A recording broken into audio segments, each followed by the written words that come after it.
Ezekiel 33 verse 21 specifically mentions the arrival of fugitives, with news of the city's capture, validating Ezekiel's earlier prophecy of the fall of Jerusalem.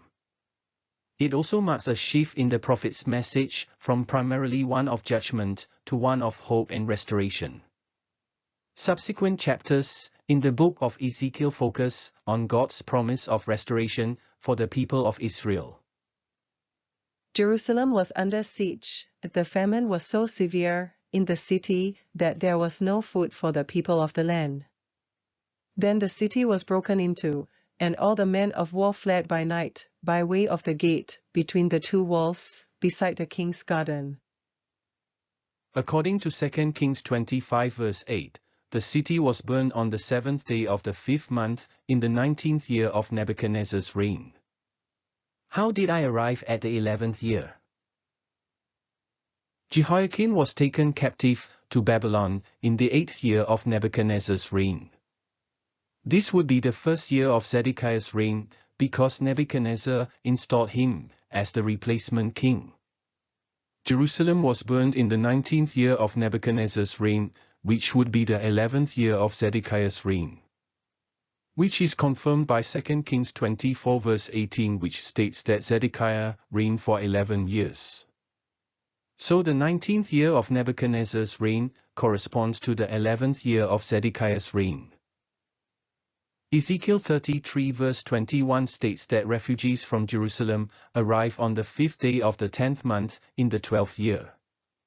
How long did the news of the fall of Jerusalem take to reach the exiles in Babylon? About 17 months. There are 8 Hebrew manuscripts that have an alternative reading of Ezekiel 33 verse 21. It is the 5th day of the 10th month in the 11th year, 1 year earlier. This means that the news reached the exiles 5 months after the fall of Jerusalem. This interval of 5 months seems more probable, which was apparently the normal time it took to make this trip. See Ezra 7 verses 6 to 9. Ezra took a shorter time of 4 months to travel from Babylon to Jerusalem because the gracious hand of God was on him. Ezekiel's first 4 years of prophetic ministry is characterized by his ability to speak to the exiles whenever God has a message for him to deliver. However, due to the rebellious nature of the people, Ezekiel would experience periods of partial dumbness when there was no divine message to convey. The 10th day of the 10th month, in the 9th year of Jehoiakim's captivity, marks the beginning of the siege of Jerusalem. God informed Ezekiel that he would regain his ability to speak when refugees arrive with news of the fall of Jerusalem. This implies that Ezekiel, having prophesied about the city's downfall and the destruction of the temple, would experience a period of muteness until he received confirmation of the fulfillment through the arrival of refugees with the news that on that day he who escapes will come to you with information for your ears. On that day your mouth will be open to him who escaped, and you will speak and be mute no longer. That day arrives as seen in Ezekiel 33 verse 21.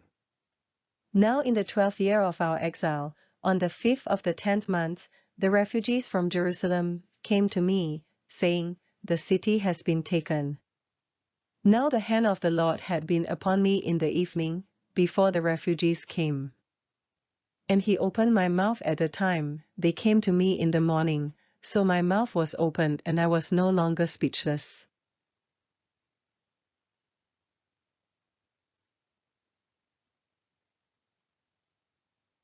His enforced dumbness must have been limited to prophecies concerning Israel.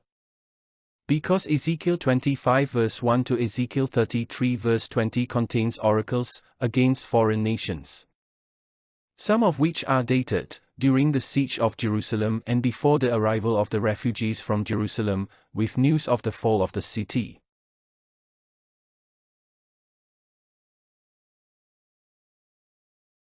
Ezekiel 33 verse 21 to Ezekiel 39 verse 29 contains a series of messages delivered by Ezekiel.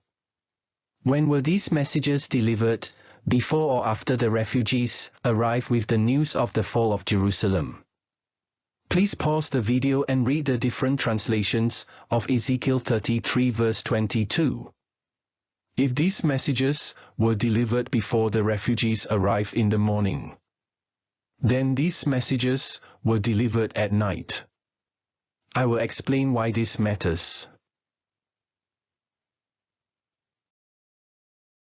Then the word of the Lord came to me, saying, Son of man, they who live in these waste places in the land of Israel are saying, Abraham was only one, yet he possessed the land. So to us who are many the land has been given as a possession.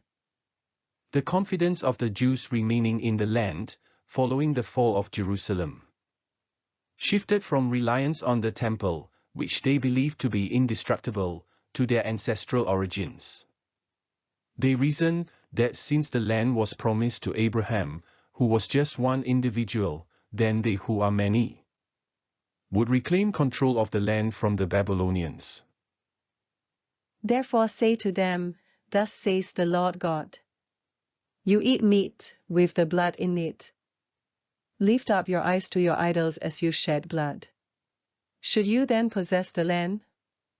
You rely on your sword, you commit abominations, and each of you defiles his neighbor's wife. Should you then possess the land? The Lord's response is a stern rebuttal.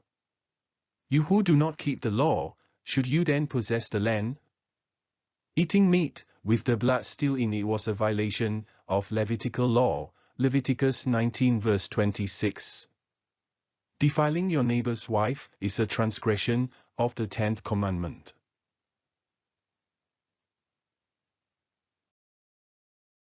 What about the exiles in Babylon?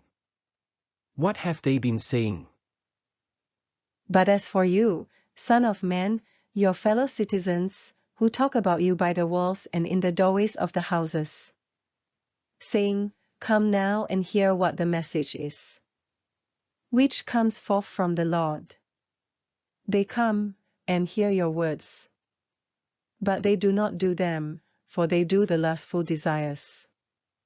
Behold, you are to them like a sensual song by one who has a beautiful voice, and plays well on an instrument, for they hear your words, but they do not practice them.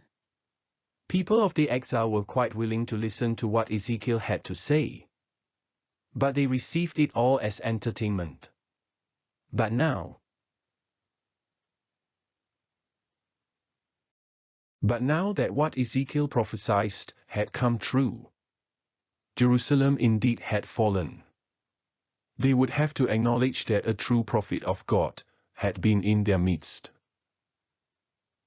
According to Ezekiel 24 verse 27, Ezekiel will regain his speech when the refugees arrive, enabling him to engage in conversation with them.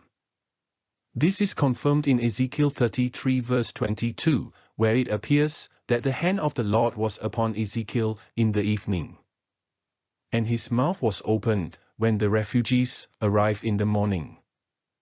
The messages in Ezekiel 33 verse 21 to Ezekiel 39 verse 29 were delivered after the refugees arrived with the news of the fall of Jerusalem. At this point, the exiles would come to recognize Ezekiel as a true prophet of God. Consequently, they would be more inclined to listen to Ezekiel's prophecies regarding the restoration of Israel with open hearts and receptive minds. The exiles would also acknowledge that God is indeed the faithful Lord, and that what He said, He will do.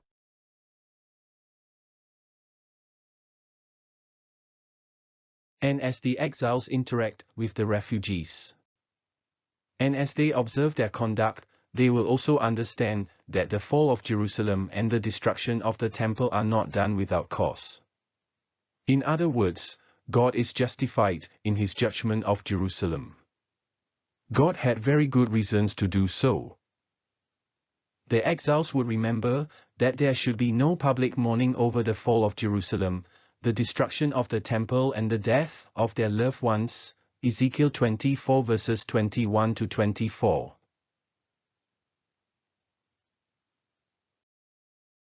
Do you recall Jeremiah's letter to the exiles, urging them to establish roots in Babylon by building houses, planting gardens, marrying, and seeking the welfare of the city? Until the exiles come to terms with the reality that returning to Jerusalem is not an option, and acknowledge that God has orchestrated their time in exile, they could not really settle down and trust God for a new beginning. This Chinese proverb literally translates to, when the horse you are riding dies, then dismount and walk.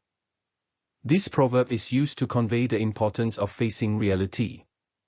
To continue sitting on a dead horse will get you nowhere. One of the first steps in turning tragedy into triumph is to accept the present situation courageously and put ourselves into the hands of a sovereign, loving and all-wise God. He is sovereign, and He is in full control of all that is happening to you. He is loving, and He has your interests and welfare upon His heart, even though you do not understand all that you are going through. He is all-wise, and He makes no mistakes. Trust Him.